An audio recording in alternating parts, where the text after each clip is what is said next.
topics and opinions expressed on the following show are solely those of the hosts and their guests and not those of W4WN Radio, its employees, or affiliates. We make no recommendations or endorsements for radio show programs, services, or products mentioned on air or on our web. No liability, explicit or implied, shall be extended to W4WN Radio, its employees, or affiliates. Any questions or comments should be directed to those show hosts. Thank you for choosing W4WN Radio. This is Beyond Confidence with your host, Divya Parekh. Do you want to live a more fulfilling life? Do you want to live your legacy and achieve your personal, professional, and financial goals? Well, coming up on Divya Parekh's Beyond Confidence, you will hear real stories of leaders, entrepreneurs, and achievers who have stepped into discomfort, shattered their status quo, and are living the life they want. You will learn how relationships are the key to achieving your aspirations and financial goals. Moving your career or business forward does not have to happen at the expense of your personal or family life, or vice versa. Learn more at www.divyaparekh.com, and you can connect with Divya at contact@divyaparekh.com. This is Beyond Confidence, and now here's your host, Divya Parekh. Good morning, listeners. Hope you had wonderful holidays and got some time to relax, recharge, recalibrate, spend time with your loved ones, because these are the memories that carry us through the whole year. So, what if the most important project you ever managed is you? And that's what we are going to be talking about today. Welcome, Curtis. Hi, Divya. Thanks for having me, my friend. Really appreciate it. Oh, it's a pleasure to have you on the show. So, Curtis, we usually start out at the beginning. In your childhood or youth, is there a person or a moment that left a positive mark on you? Oh, in my childhood, I think in my childhood, I would say that I learned early on how to have people recognize you, be visible to those folks, and people give you stuff. So when I got good grades, I kept noticing that people would want to give me money for those grades, right? Um, if you ever seen the movie Akilah and the Bee, I was sort of that neighborhood kid because I was able to get the adults to marvel at me because I learned how to read early, being taught by my grandfather with Reader's Digest. And I turned that into, I guess, my first entrepreneurial pursuit where I would read to the neighborhood kids and I would get cookies and milk, growing up in North Philadelphia. So, I would say, yeah, those childhood memories helped me understand the dynamics of relationships, people, and how to move people to basically, give you things and see you as somebody that's valuable. And I'll end this part with this. When I would run around with my friends and let's say I broke a window, I don't know what it was. And I think it was those other things that I mentioned, but people would just say, hey, Curtis was just around the wrong crowd or hanging with those bad kids. Whereas other kids would get in trouble. So I think I was lucky. Now it could be good and bad, right? You end up getting away with things that you shouldn't. But yeah, early on, just the power of if you do the right things, good things come to you. Mm, yeah, definitely. So, when you were a child or a youth, did you have aspirations to go after a certain career? Absolutely. I wanted to be an Air Force pilot. So my uncle was in the Air Force, and out of all my uncles, I had a mailman uncle. I had another uncle who basically didn't work much until later in life, and then I had my Air Force uncle. And my uncle Junior had a place in, I believe it was in the Rental Air Force Base in Illinois, and I got to go there and I saw how he lived. And I'm gonna tell you, it was the biggest aha moment for me was he had a house with grass. I couldn't wait to go there. I lived in North Philadelphia, concrete jungle. Grass was the park.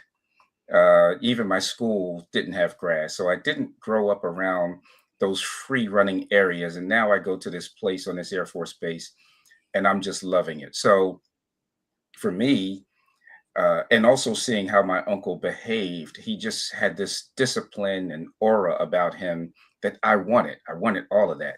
So I wanted to be an Air Force pilot. And then Star Wars came out. And then I wanted to be an Air Force pilot and I wanted to shoot other planes out the sky. The crazy thing was at that time, I wasn't realizing that I was shooting another human, right? It was Right. almost like a video game. But I never fulfilled that dream of going to the Air Force first and being like my uncle and being a pilot. I just, quite frankly, I didn't have the grades or the acumen to pursue that part of the dream. So I had to make some changes. Well, you had a dream, and that's what counts, because so many times people say, I didn't go after that or something like that. But every dream brings its own experience and learnings from it that we carry forward. So I'm assuming that you took a detour, and where did you land? Yeah, the detour for me um, came right around high school and in my first year in college. I was working at the Philadelphia Electric Company, and there was a gentleman there by the name of George Zamus, and PCs were starting to come out, right? So I was working in computers with these big monstrosities of massive disks for data and things like that, and personal computers came out. And he sort of mentored me in that space, and that started me in my career around IT. I became very, very fascinated. I was working with other engineers. I was literally in school for mechanical engineering, and he was a mechanical engineer, but he drove me towards the computer.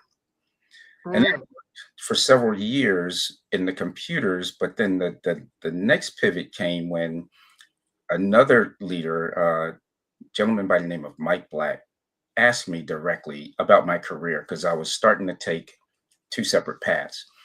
And he says, "Hey, are you looking to do a technical track or do you want to be around more people? Tell me what you're thinking." And as we talked through it, he said, "The way that I see you, you would make a tremendous project manager." mm. And that's how it all began from a project management perspective. I pursued that and I've kept that. And everything that I do is rooted in project management. Mm.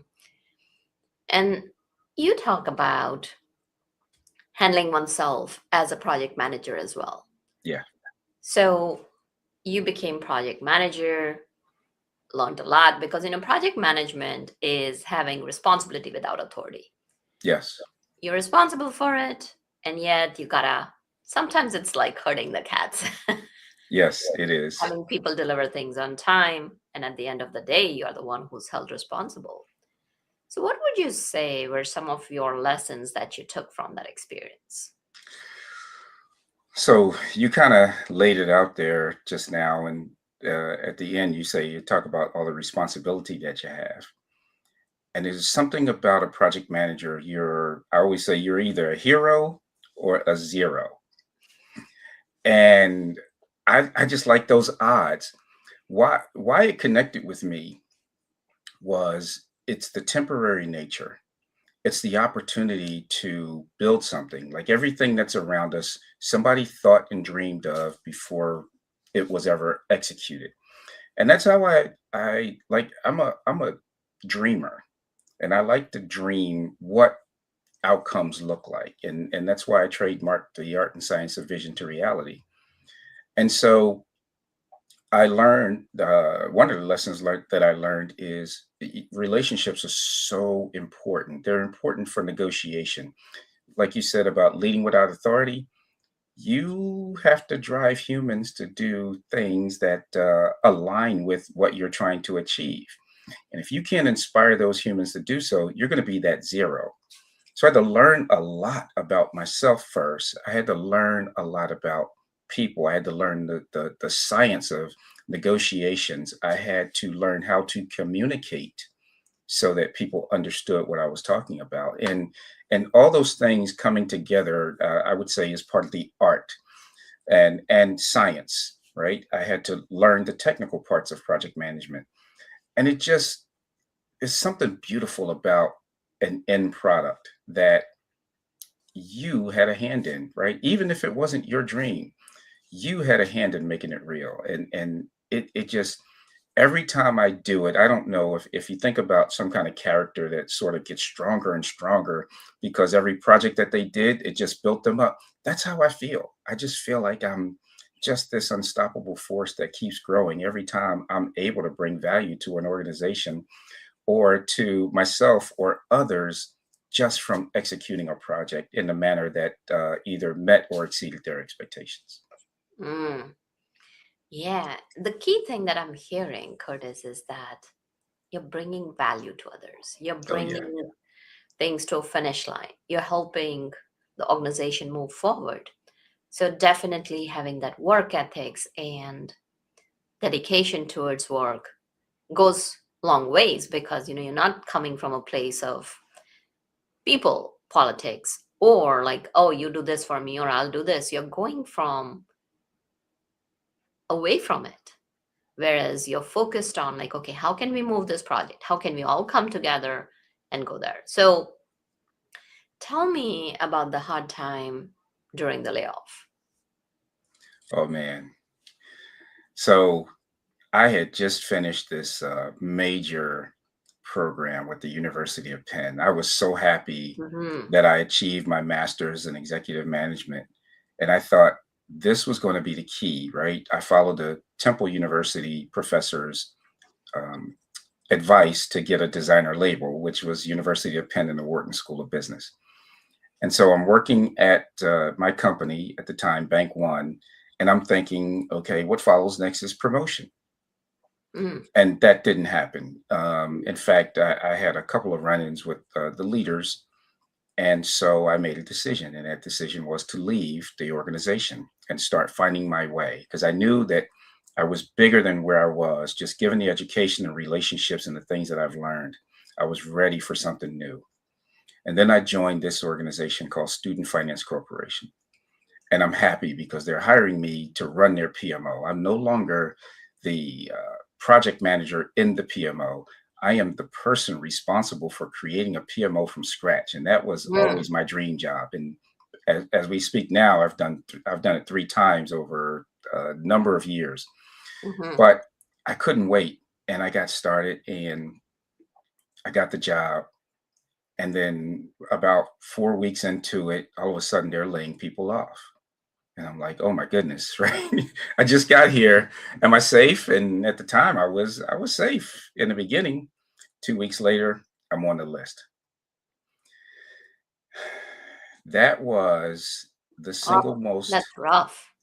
it was rough. It was really rough. Mm. And so what happened, when I got the news, I went out with some friends that were laid off too. We're drinking, and all I'm thinking is, how am I going to break the news to the family, right? What's going to Mm. happen? So I finally got the courage to share that information with the family, and from there, after my son's reaction, "Are we going to be poor?" Right? I laughed at that because he didn't really know what that meant, but he could tell that I was really devastated by it. Yeah. And I had to turn it around, and that single incident turned out to be the best thing that ever happened to me in my Mm. career. Mm. And that's beautiful that you are taking that incident as a blessing.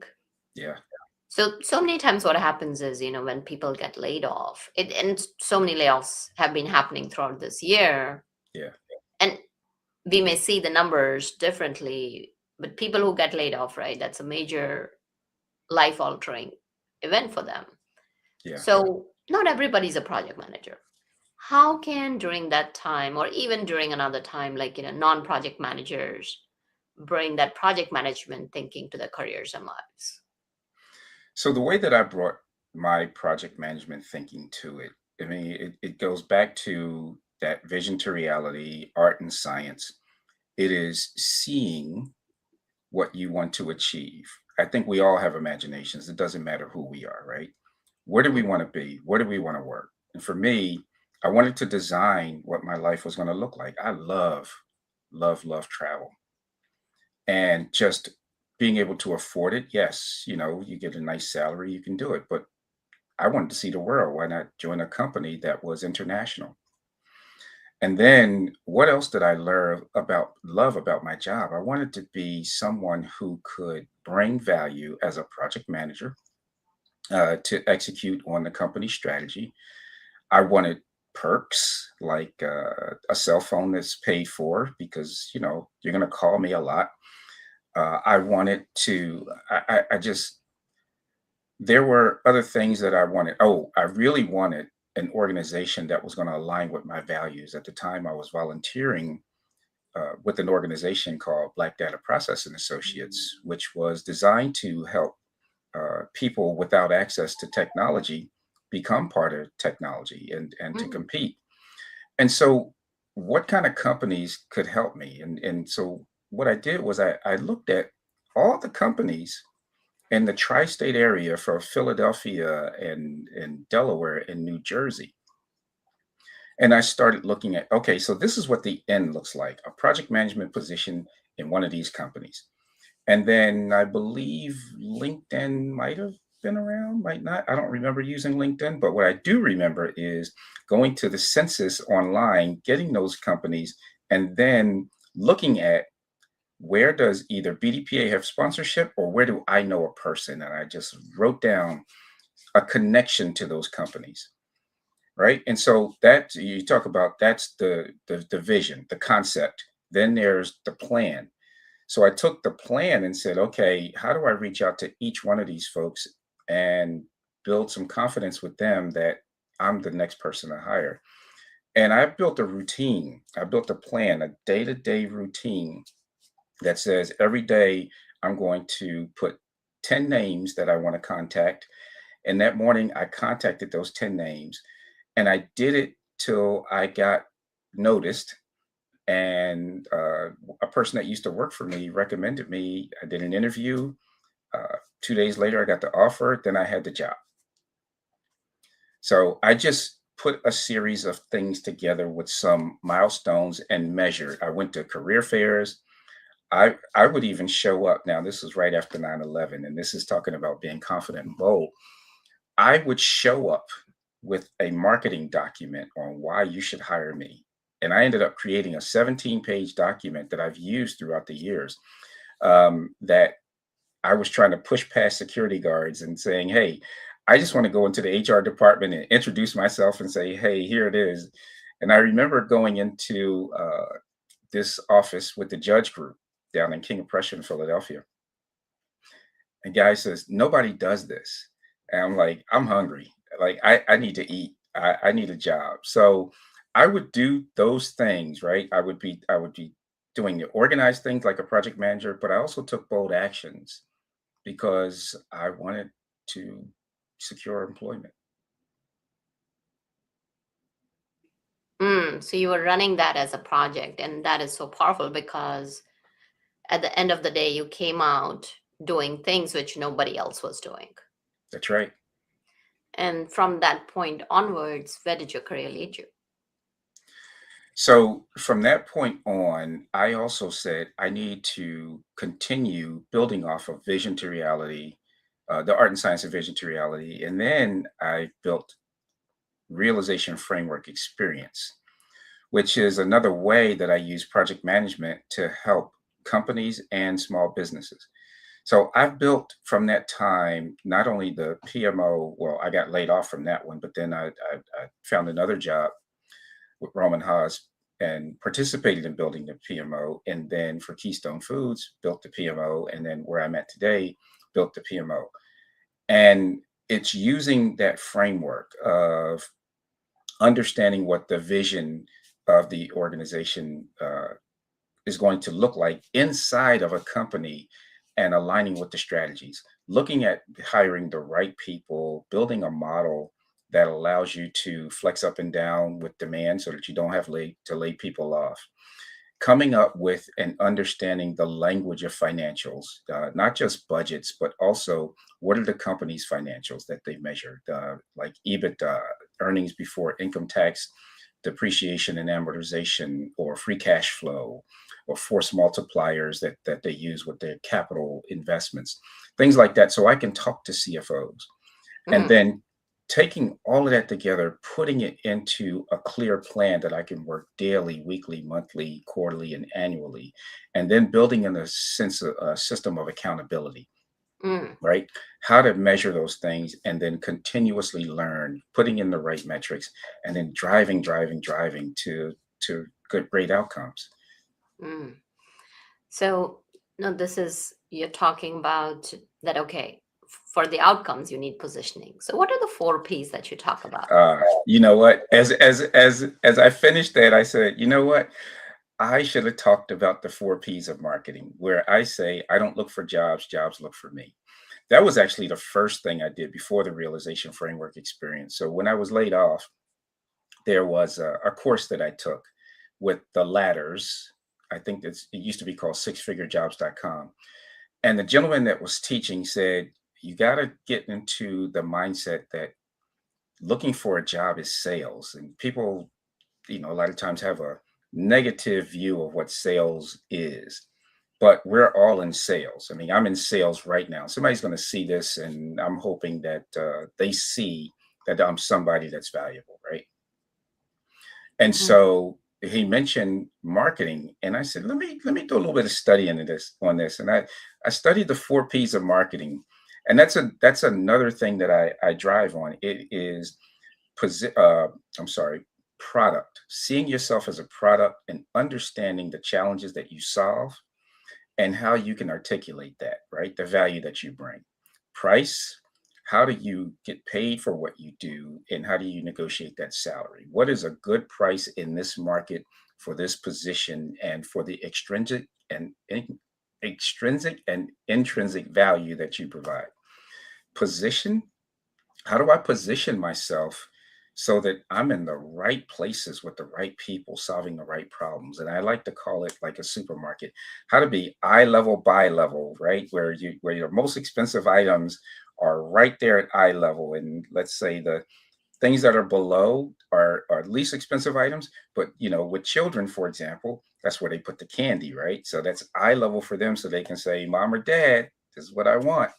And then promotion. How do I leverage mentors, but more importantly, sponsors to help promote me while I'm also promoting me? But somebody that knows you when you're not in the room and think of you as that problem solver. And I studied that and I kept that with me. In fact, I wrote my first book on it, right? That talks about my layoff and the four P's of marketing: of product, price, position, and promotion. It's called The Only Job Search Book You'll Ever Need. A bold Mm, title, right? mm. Yeah, the title is absolutely very clear. So now we have talked about the four P's, Yeah. and you've mentioned about the realization framework. So can you share with us as to what are the five steps and a quick example for each of them? The five steps: visualize. So this is where I love to say, I want you to imagine, right? So you have to be able to come up with a vision that you can articulate. So for me, my vision was that I was going to be a director of a project management office in a company in the Northeast with X number of benefits and responsibilities, and that's what I wanted. That was the vision that I had. This is a job seeking example. Then evaluate. Evaluate is who in your circle can help you get to where you want to be. I learned that I did not have a strong network at the time, right? When I lost my job. Well, I corrected that so that I built the type of relationships that helped me get to where I want to be. So I had to add people who were thrusters towards that vision, and I had to subtract people who were, I would say, drags on that vision. And so, how do I surround myself with the right people? And you do this also if you're running a business, right? It's the same thing with employees. You hire your cousin doesn't do the work, you still pay them, right? And I've coached many businesses that have done that. Then it's calculate. So what is it going to cost to get me there, right? In this case, I'm either leveraging the four P's in terms of price, or I'm talking about what is the budget that I'm going to spend that allows me to reach that dream. Um, and then there's clarify. Clarify is bringing it all together. Clarify is the root of who and what I am, and that's the plan that brings the people and the budget along with the set of clear actions that you're going to take. And there's some things that you can do. Like if you're a business, you're going to do some people use SWOT analysis. I like STEEP analysis, looking at the impacts of the societal, technological, and economic, environmental, or political impacts that could have on your business or your job search. Right? I mean, we see that now with impacts to the government. When I found another job later, I looked at and I wrote this on the whiteboard. Find out where the stimulus money is going, right? So it was a lot of political things happening there, and I got the job at Amtrak. So then there's calculate, there clarify, and then there's realize. And realize is sort of going back in through that circle, right? So you kind of building a system of accountability.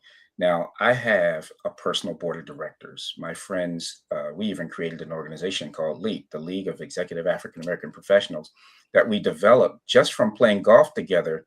But our conversations were uplifting. We talked about our careers, we talked about our families, we talked about our aspirations. So we said, well, why don't we just go ahead and make this an LLC?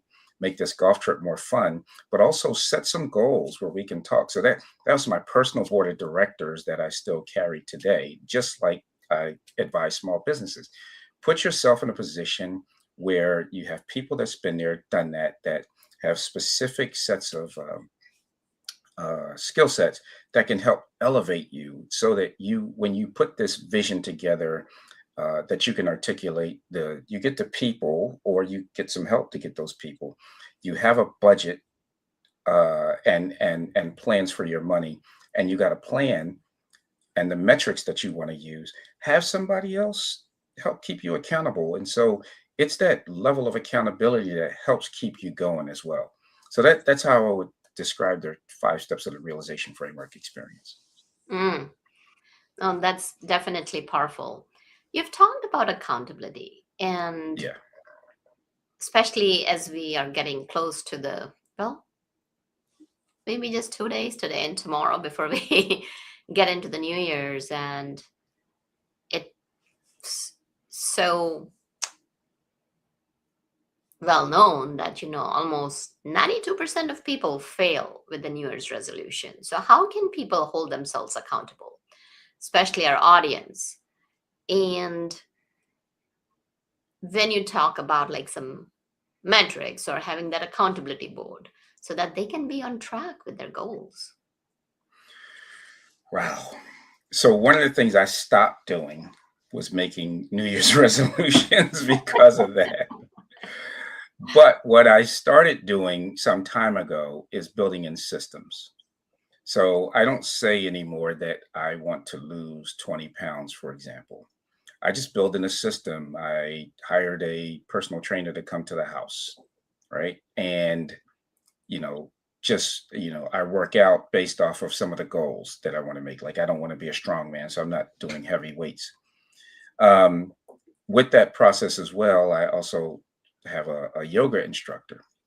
And the yoga instructor helps me mentally, and also not just physically, but also in the conversations around diet. So I put that system in place that I've been doing for a couple of years. And now I don't measure whether I am going to lose a certain amount of weight. I can feel when I'm being bad, like during the holidays right now, or when I'm on track.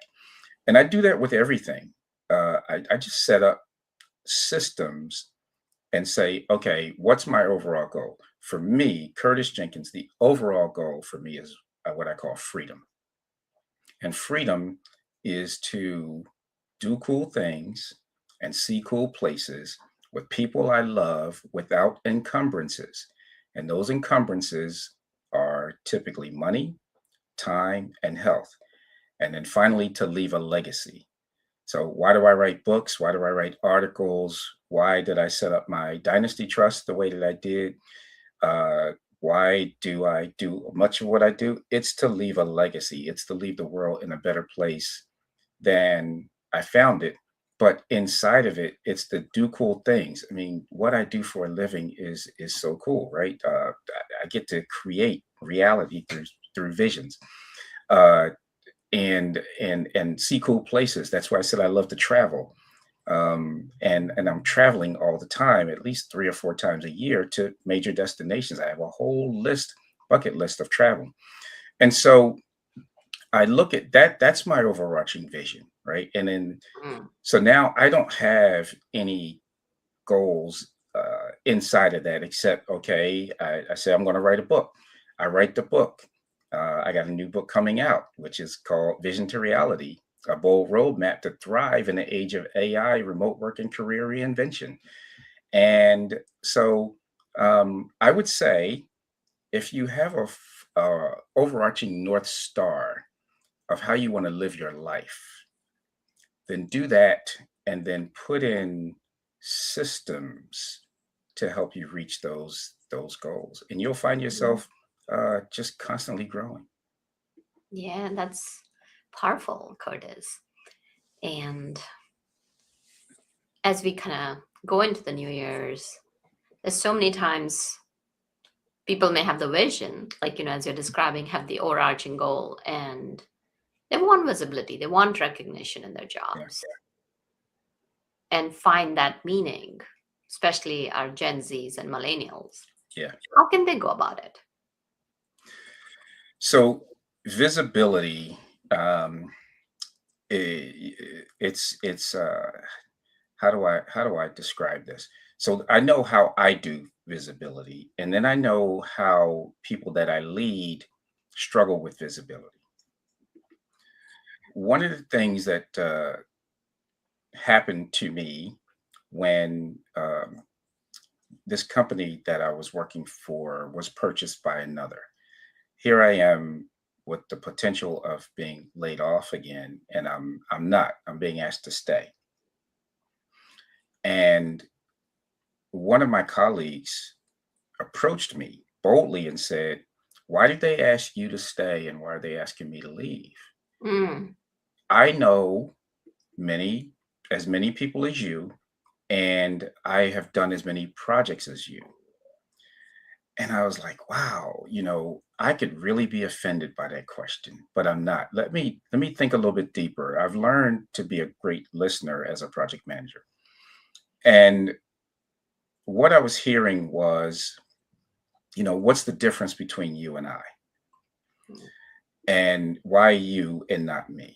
And so what I did graciously was I said, let me help you, but let's explore your question. So when we celebrate every year our accomplishments with the CIO on major projects, how many of your projects is on the board? None. How many of my projects are on the board? And I said, I'll help you, all of them. When we're at the end of the year celebrating, all of my projects are on the board. So one of the things that I did when I came here after going through those other experiences I shared with you is I won't work on a project unless it has visibility, unless it has the potential to have a big impact. And she was shocked. She said, "You can turn down projects?" And I said, "You absolutely can. It it it it may depends on who you are and what you've accomplished. But when I joined the organization, the first question that was asked of me by my boss at the time was, "What do you want to work on?" And I said, "What is everybody else afraid of?" And she says, "Let me get back to you." And that's when I joined. That's when I got into mergers and acquisitions. And at the time, I mean, they're pretty easy to do right now, but at the time, M&As were failing across the board, right? Because of the poor execution in integration or poor due diligence and things like that. They've come a long way now, and they're pretty easy to implement. But that's what I asked. I said, give me what everybody else is afraid of. And so I knew at that point, and it was scary. Yeah. Like I do some scary things. I'm going to quickly deviate just to tell you, man, it's been hard to sleep because I just joined the board of an organization that I've been supporting for years. And I pledged to them that I would raise $5 million in 2 years and create $3 million as an endowment. I've never done that before. I've volunteered, I've led these types of organizations, but I've never done that before. So, one of the things that, if I'm going to talk about advice, like take on what's scary because the growth that comes from it. Remember that hero or zero? Don't run away from it. A lot of times when I'm talking to people that I work with and they say, aren't you afraid this is going to go awry? And I say, no, I'm not afraid. And I'm not afraid because I'm so confident that I'm just going to do whatever that I'm going to just be successful. One, I'm going to give it my all, but two, this is so big for the organization. The organization is going to be behind you. Nobody's going to let you fail, right? So a lot of that is in your own head, but you volunteering for it, you're in the lead. People recognize you as the person that's leading, and so they want to follow you. They want that confidence. So I would say you got to take on what's scary. This whole thing about remote work sometimes can be an issue. And here's what I mean by that. If you're invisible and your value isn't coming across, if you're just sort of this cog in a wheel, yes, you have a job. Yes, you have freedom. Yes, you have the remote work. But if you want more, you have to be where the decision makers are. You have to be in their presence from time to time because they have to see you and feel comfortable with your capabilities around your decision making. Now, you can be a leader, let's say in China and the organizations in say Wilmington, Delaware. But if you are leading there, and then when you're joining the calls and you're making an impact and what you recommend, with what you achieve, that's still remote and still being impactful. So I would say to people, just go in, like I was told, like you own the place, meaning it's your purse, it's your project, it's your thing. Put your spin on it. Do it with confidence and be bold and get noticed. That's what I would say. Absolutely. Powerful. So tell us, how can people get in touch with you, where they can find your books? How do you help people? Yes. Okay. So how to get in touch with me? You can find me on LinkedIn at Curtis L. Jenkins. You can go to my website, curtisljenkins.com. There you'll find many ways to get in touch with me and also to get my books. So there's the only job search book you'll ever need if you're looking for a job, which again, I'm rewriting to be a bold roadmap to thrive in the age of AI, career reinvention, and remote work, which is going to come out in 2026. And then there's Vision to Reality, Stop Working, Start Living. And that's more towards the entrepreneurs. Again, still with the same project management framework, but being able to help different groups of people. And then I have a course coming out. I'm having a live session that's coming up in January, and I'll send you the details about this, but it's going to be a subject called Why I Hate Project Management Professionals. And I am one, right? And so this is just helping project management professionals get a little bit bolder, leveling up their career and stop making the mistakes that project managers make. I interview project managers all the time. And so, I'm hiring them, I'm firing them, and there's these mistakes that they make. And I'm just trying to help people do a better job of either being a better project manager or building a PMO that gets respect. And Mm. so those are the ways you can find me. I'm also on Instagram, but I don't really use that. But you'll see some of my things like my Vision to Reality podcast that also featured Divya on it. So you can find that on YouTube as well. Oh, it was such a pleasure.